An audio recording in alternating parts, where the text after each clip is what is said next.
సోదరీ సోదరులారా, మన వాక్యపాఠం 1 తిమోతి 2వ అధ్యాయం. జాగ్రత్తగా వినండి. ఈ అధ్యాయంలో అపోస్తలిక ప్రముఖుడైన పౌలు 2 ముఖ్యాంశాలను చర్చిస్తున్నాడు. 1 బహిరంగ ప్రార్థనలు, 2 అధికారులు, పరిపాలకులు, వారి పట్ల దేవుని బిడ్డల వైఖరి ఎలా ఉండాలి. మనము సంపూర్ణ భక్తి, మాన్యత కలిగి నెమ్మదిగా సుఖముగా బ్రతికే నిమిత్తం అన్నిటికంటే ముఖ్యముగా మనుష్యులందరి కొరకు, రాజుల కొరకు, అధికారులందరి కొరకు విజ్ఞాపనలు, ప్రార్థనలు, యాచనలు, కృతజ్ఞతాస్తుతులు చేయాలని హెచ్చరిస్తున్నాను. దేశాన్ని, రాష్ట్రాన్ని పరిపాలించే నాయకుల కోసం మనం ప్రార్థించాలి. ఇది క్రైస్తవులందరి బాధ్యత. అనగా దేవుని సంఘం ప్రార్థించే సంఘం. అనగా క్రైస్తవులు దేశమంతటి కోసం ఎడతెగక ప్రార్థించాలి. సంఘ ప్రార్థనల మీదనే దేశము యొక్క క్షేమము ఆధారపడి ఉన్నదని మనం గ్రహించాలి. అధికారుల పక్షాన విజ్ఞాపనలు చేయాలి. పరిపాలకులకు సంఘ ప్రార్థనలు ఎంతో ఆశీర్వాదకరమైనవి. ప్రభుత్వం ఎలాంటిదైనా కాని దేవుని బిడ్డలు తప్పక ప్రార్థించాలి. పౌలు ఈ మాటలంటున్నప్పుడు రోము చక్రవర్తి నీరో, అతని కోసం పౌలు ప్రార్థించాడు. క్రైస్తవులను ప్రార్థించవలసిందిగా కోరుతున్నాడు. మనం సంపూర్ణ భక్తి, మాన్యత, సౌఖ్యం కలిగి జీవించాలి. ప్రశాంత జీవితం మనకుండాలి. నిశ్చింతగా బ్రతకాలి. అందుకే మనం తప్పనిసరిగా ప్రార్థించాలి. ఏదో ఒక ప్రభుత్వం ఉంది, అసలు ప్రభుత్వమే లేకపోతే అంతా అరాచకమైపోతుంది గదా. అది ఎలాంటి ప్రభుత్వమైనా విశ్వాసుల ప్రార్థనల చేత ప్రభుత్వం సరిగా నిష్పాక్షికంగా పనిచేయగలదు. ప్రభుత్వం మనకు దేవుడిచ్చిన వరమని గుర్తించాలి. క్రైస్తవులందరూ సరిగా ప్రభుత్వం కోసం ప్రార్థించటం లేదు కాబట్టే ప్రజలలో భయం, చింత, ఆందోళన, అశాంతి ఎక్కువవుతున్నాయి. 3, 4 వచనాలు. ఇది మంచిది, మన రక్షకుడైన దేవుని దృష్టికి అనుకూలమైనది. మనుష్యులందరూ రక్షణ పొంది సత్యమును గూర్చిన అనుభవజ్ఞానము గలవారై ఉండాలని ఇచ్చయిస్తున్నాడు. చూచారా, మనుషులందరూ రక్షణ పొందడం దేవుని చిత్తం. నశించే ప్రజలకు సువార్త ప్రకటించబడాలి. అలా ప్రకటించటం వల్ల శ్రమలొస్తాయి. చిత్తశుద్ధితో సంపూర్ణ సువార్త ప్రకటిస్తే శ్రమలు, హింసలు రావచ్చు. ప్రజలకు అనుకూలంగా మాట్లాడితే శ్రమలు రావు. దేవునికి అనుకూలమైతే అది ప్రజలకు ప్రతికూలమవుతుంది. పౌలును చూడండి, అతడు నమ్మకంగా సువార్తను బోధించినందుకు శ్రమలు వచ్చాయి. అయినా అతడు అధికారుల కోసం ఎంతగానో ప్రార్థించాడు. ఎందుకని? అది మంచిది. మన రక్షకుడైన దేవుని దృష్టికి అనుకూలమైనది. అందరూ రక్షించబడడం దేవుని చిత్తం, దేవుని సంకల్పం, అభీష్టం, ఇచ్ఛ. అది దేవుని కోరిక. శ్రోతలు గ్రహించండి, అధికారంలో ఉన్న వ్యక్తి ఎవరైనా సరే దేవుడే అతణ్ణి అధికారంలో ఉంచాడు. అతని కోసం ప్రార్థించాలి. అధికారంలో ఉన్నవారు సువార్త ప్రకటనకు అనుకూలమయ్యేటట్లు దేవుని బిడ్డలు ప్రార్థించాలి. 5వ వచనం. దేవుడొక్కడే, దేవునికి నరులకు మధ్యవర్తి ఒక్కడే, ఆయన క్రీస్తు యేసు అనే నరుడు. శ్రోతలు, రక్షణ అంటే రక్షకుణ్ణి గురించి వినటం కాదు, రక్షకుణ్ణి వ్యక్తిగతంగా అంగీకరించి అనుభవించాలి. అనుభవ జ్ఞానం కలగాలి. వాచా జ్ఞానం చాలదు. యేసు ఎవరనుకుంటున్నారు? యేసు దేవునికి సర్వమానవులకు మధ్యవర్తి. దేవుడు ఒక్కడే.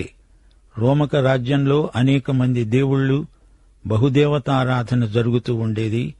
ఈ రోజున కూడా ఏదో రూపంలో ప్రజలు పలు రకాల దేవుళ్లను పూజిస్తారనేది నిర్వివాదాంశం. కొందరికి సుఖభోగాసక్తి దేవుడు, కొందరికి వినోద కాలక్షేపాలే దేవుడు, మరికొందరికి ధనమే దేవుడు. ఈ విధంగా మనిషికొక దేవుడు. కొందరికి ఆటపాటలే దేవుడు. వీరపూజ, వ్యక్తి పూజ చేసేవారెందరో ఉన్నారు. అయితే నగ్న సత్యమేమిటంటే దేవుడు ఒక్కడే. ఆయన మానవులందరి సృష్టికర్త. దేవునికి నరులకు మధ్యవర్తి యేసే. పాత నిబంధన వ్యవస్థలో ఇశ్రాయేలీయులు దేవాలయానికి వెళ్లారు. అక్కడ ఎందరో యాజకులు ఉండేవారు. యాజకులు మధ్యవర్తులై ప్రజల పక్షాన ప్రార్థన చేసేవారు. పౌలంటున్నాడు, ఇప్పుడు మధ్యవర్తి మనకు ఒక్కడే, ఆయన క్రీస్తు యేసు. యేసు ఏకైక మధ్యవర్తి. దేవుని దగ్గరికి రావాలంటే మధ్యవర్తి అయిన క్రీస్తు యేసు ద్వారా రావలసిందే. దేవుడు, నీవు, మీ ఇద్దరి మధ్య యేసుక్రీస్తు. యేసుక్రీస్తుకు నీకు మరొక మధ్యవర్తి అంటూ ఉండడానికి వీల్లేదు. యేసుక్రీస్తు మన ప్రధాన యాజకుడు. యోబు గ్రంథం 9వ అధ్యాయం 33వ వచనం. యోబు అంటున్నాడు, మా ఇద్దరి మీద, అనగా నా మీద, దేవుని మీద చెయ్యి ఉంచదగిన మధ్యవర్తి మాకు లేడు. అది యోబు ఆక్రందన.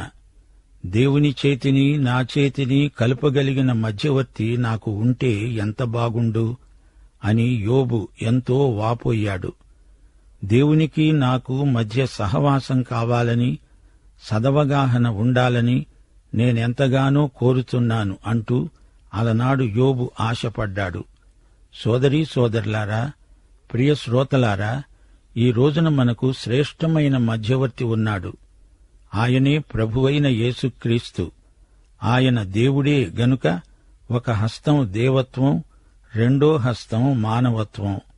ఈ రెండు హస్తాలు కలిపినవాడు యేసుక్రీస్తు.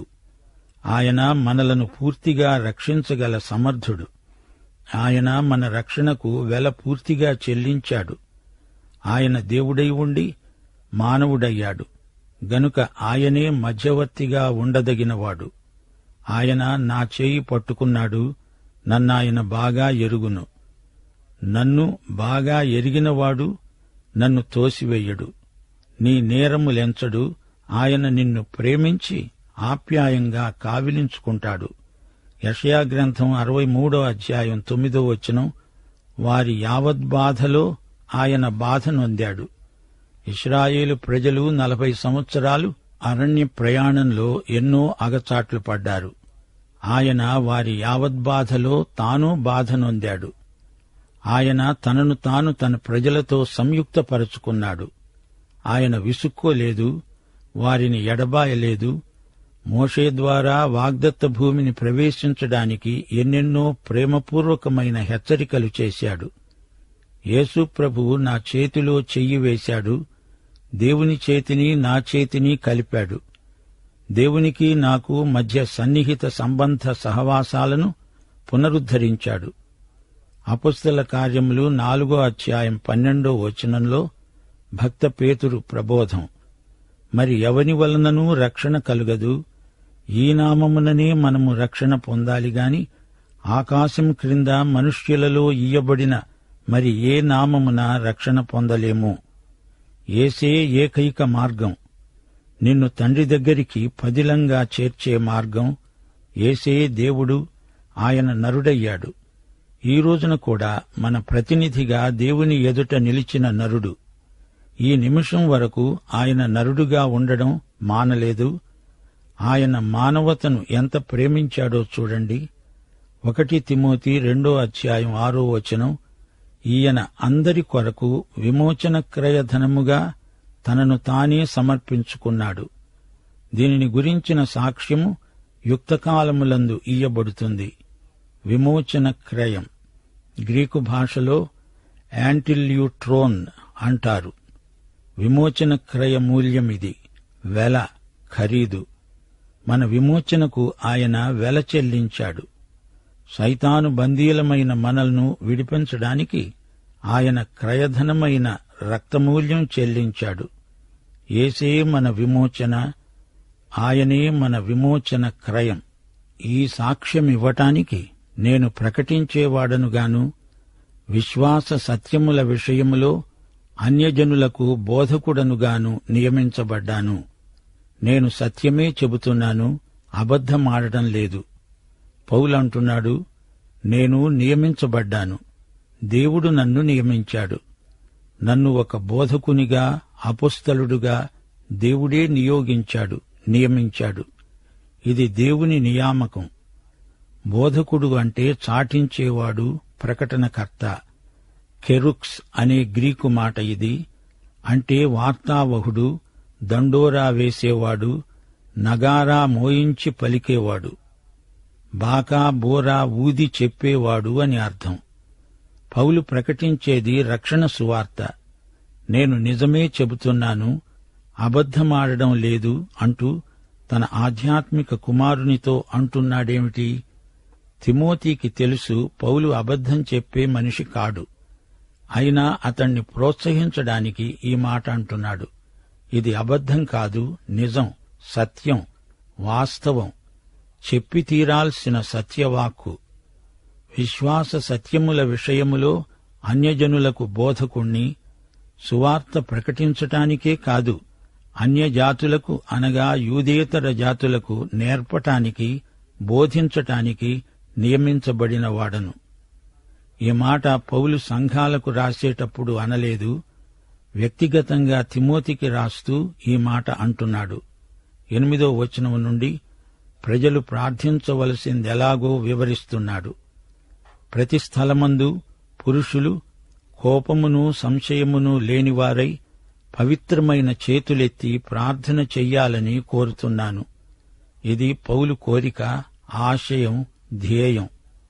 పురుషులు ఎక్కడైనా ప్రతిచోట ప్రార్థన చేయవచ్చు, అనగా విశ్వాసులు ఎక్కడైనా కూడుకొని ప్రార్థించవచ్చు, బహిరంగ ప్రార్థనలు చేయవచ్చు.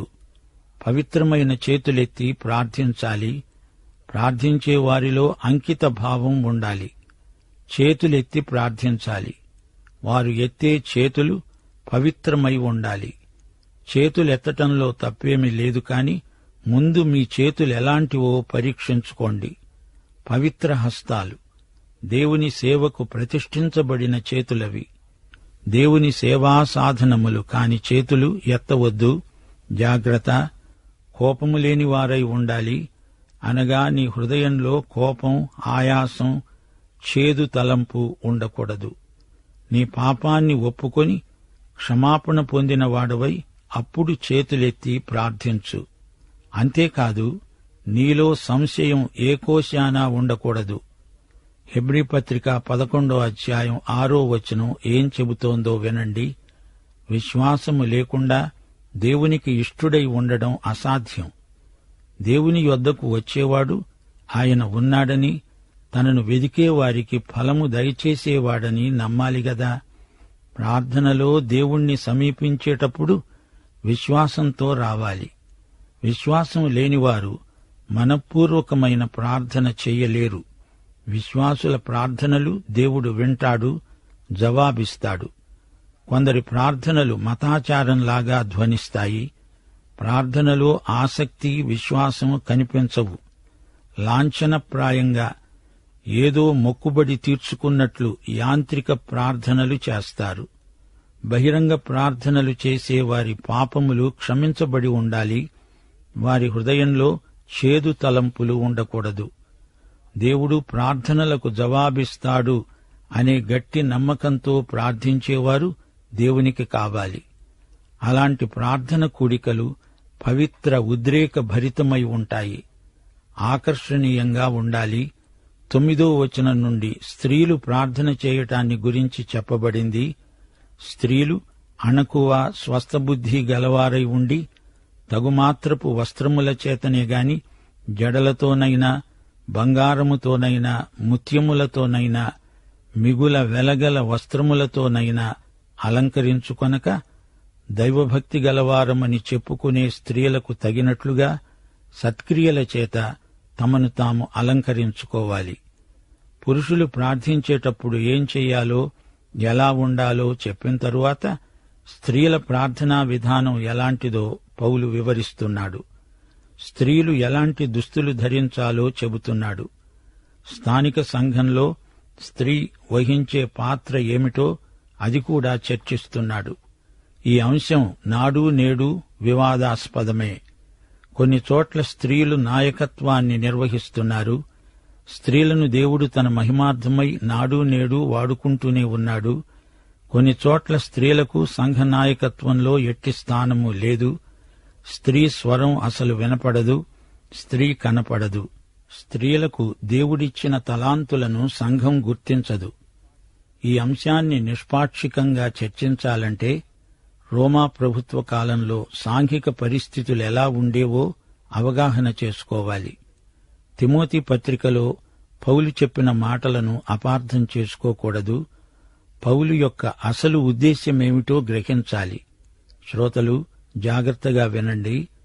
దేవుని వాక్యంలో కొందరు మహిళలు దెబోరా, ఎస్తేరు రాణి, రూతు మొదలైన వ్యక్తులను దేవుడు ఎంత ఘనంగా వాడుకున్నాడో గుర్తించండి. సంఘ చరిత్రలో ఎందరో మహిళలు దైవ సేవికలై దేవుణ్ణి ఎంతగానో మహిమపరిచారు.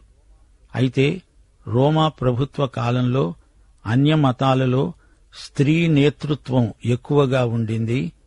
కొరింథీ పట్టణంలో అఫ్రోదితు దేవతారాధన ముమ్మురంగా జరిగేది. అందులో అసభ్యకరమైన అవినీతి ప్రదర్శనలు ఎక్కువ. మతం ముసుగులో అవాచ్యమైన హేయక్రియలు జరగటం పరిపాటి. అది ఒక విధంగా వ్యభిచార ప్రచారమే.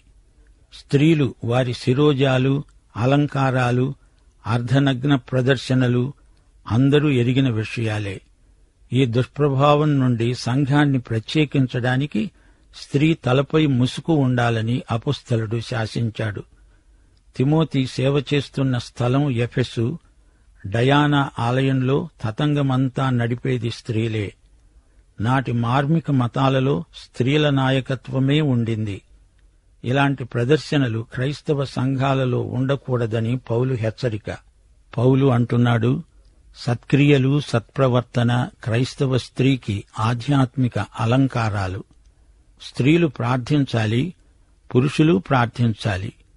పురుషులు ఏ విధంగా బహిరంగ ప్రార్థనలో ప్రవర్తించాలో చెప్పాను. ఇప్పుడు స్త్రీల ప్రార్థనా విధానం చెబుతాను అంటున్నాడు పౌలు. స్త్రీకి ఆంతరంగికమైన ఆభరణాలుండాలి. బహిరంగ ప్రార్థన సమయంలో స్త్రీ నిరాడంబరంగా ఉండాలి. ఒక స్త్రీ బహిరంగంగా నిలిచినప్పుడు బహు జాగ్రత్తగా ఉండాలి. దేవుణ్ణి మహిమపరిచే లక్షణాలు ఆమెలో కనపడాలి. ఆ రోజుల్లో అన్య మతాలలో స్త్రీ పూజారిణుల వేషభాషలు ప్రదర్శించకూడదు.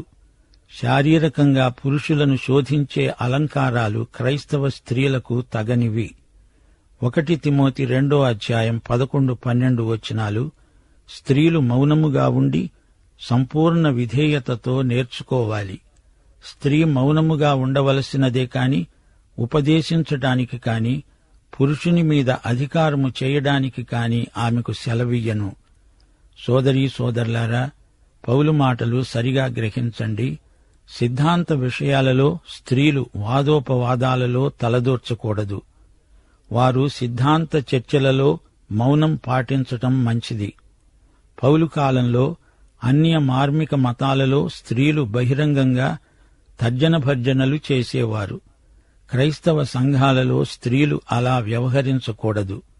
ఒక స్త్రీ దేవుని బిడ్డగా నిరాడంబరంగా కనిపించాలి గాని స్త్రీ పురుష భేదాన్ని పోటీ మనస్తత్వంతో రెచ్చగొట్టే విధంగా ప్రవర్తించకూడదు. 1 కొరింథీ 14:34 వచనంలో పౌలు ఏమన్నాడు? స్త్రీలు సంఘములలో, సంఘ వ్యవహారాలలో, వివాదములలో మౌనముగా ఉండాలి గాని మాటలాడుటకు వారికి సెలవు లేదు. ఈలాగు ధర్మశాస్త్రము చెబుతున్నది. పౌలు ఈ మాటలు భాషలు మాట్లాడే అంశాన్ని ప్రస్తావిస్తూ అన్నాడని మనం గుర్తించాలి. ఇప్పుడు 1 తిమోతి 2:13-15 వచనం వరకు. మొదట ఆదామును, తరువాత హవ్వ నిర్మించబడ్డారు గదా. ఆదాము మోసపరచబడలేదు గాని స్త్రీ మోసపరచబడి అపరాధంలో పడింది. అయినను వారు స్వస్థబుద్ధి గలిగి విశ్వాస, ప్రేమ, పరిశుద్ధతలయందు నిలకడగా ఉండిన ఎడల శిశుప్రసూతి ద్వారా ఆమె రక్షించబడుతుంది. ప్రియశ్రోతలు వింటున్నారా? హవ్వ పాపమే మానవతనంతటినీ పాపంలోకి పడనెట్టింది. ఒక స్త్రీ శిశువును కన్నది అంటే ఒక పాపిని లోకంలోకి తెచ్చింది. స్త్రీ లోకంలోకి తేగలిగింది తెచ్చేది శిశుప్రసూతి ద్వారా, అదనంగా ఒక పాపిని. అయితే కన్యమరియ లోకంలోకి తన శిశుప్రసూతి ద్వారా యేసును, లోక రక్షకుణ్ణి తెచ్చింది. స్త్రీలు ఎలా రక్షించబడుతున్నారు? శిశుప్రసూతి ద్వారా. ఇక్కడ శిశుప్రసూతి అంటే కన్యమరియ శిశుప్రసూతి, అనగా యేసుక్రీస్తు. స్త్రీ పాపాన్ని లోకంలోకి తెచ్చిందా? అయితే ఆ స్త్రీ ద్వారానే రక్షకుడు జన్మించాడు. రక్షకుణ్ణి లోకానికి తెచ్చింది ఒక స్త్రీ యొక్క ప్రసూతి. అయితే ప్రతి స్త్రీ పురుషుడిలాగే రక్షకుడైన యేసుక్రీస్తునందలి విశ్వాసము ద్వారానే రక్షించబడాలి. స్త్రీ పురుషులెవరైనా ప్రేమలో, పరిశుద్ధతలో ఎదగవలసిందే. దేవునికి స్తోత్రం. సోదరీ సోదరులారా, ఈ పాఠంలోని ముఖ్యాంశాలను ఒకసారి మననం చేసుకోండి. క్రైస్తవ విశ్వాసుల ప్రార్థనలు దేశకాల పరిస్థితులపై ఎంతో ప్రభావం చూపెడతాయి. విశ్వాసులు శాంతియుతంగా ప్రశాంత జీవితం గడపాలంటే వారు తమ దేశ పరిపాలకుల కోసం ప్రార్థన చెయ్యాలి. పవిత్రమైన చేతులెత్తి దేవుణ్ణి స్తుతించాలి. విశ్వాసులైన స్త్రీలు సామాన్యమైన దుస్తులు ధరించిన వారై మర్యాదగా ప్రవర్తించాలి. సోదరీ సోదరులారా, తిమోతి సహజంగా పిరికివాడు. అయితే పౌలు తిమోతిని తన ఆధ్యాత్మిక కుమారునిగా స్వీకరించి అతణ్ణి గొప్ప ధైర్యశాలిగా తీర్చిదిద్దాడు. అందుకే ఈ పత్రిక రాశాడు. తిమోతికి మంచి ఆధ్యాత్మిక శిక్షణ గరపి తనతో పలు ప్రదేశాలకు సేవార్థమై తీసుకువెళ్లాడు. ఫిలిప్పి 2:20 పౌలు తిమోతిని ప్రశంసిస్తూ అన్నాడు, తిమోతి వంటి వాడెవడూ నా వద్ద లేడు. తిమోతి యోగ్యత గొప్పది. నాతో కూడా సువార్త వ్యాపకము నిమిత్తము సేవ చేశాడు. పాఠం సమాప్తం. మన ప్రియ రక్షకుడైన యేసుక్రీస్తు కృప, మన సృష్టికర్త అయిన దేవుని ప్రేమ, ఆదరణకర్త అయిన పరిశుద్ధాత్మ నిత్య సహవాసము మనకందరికీ తోడై ఉండునుగాక. ఆమేన్.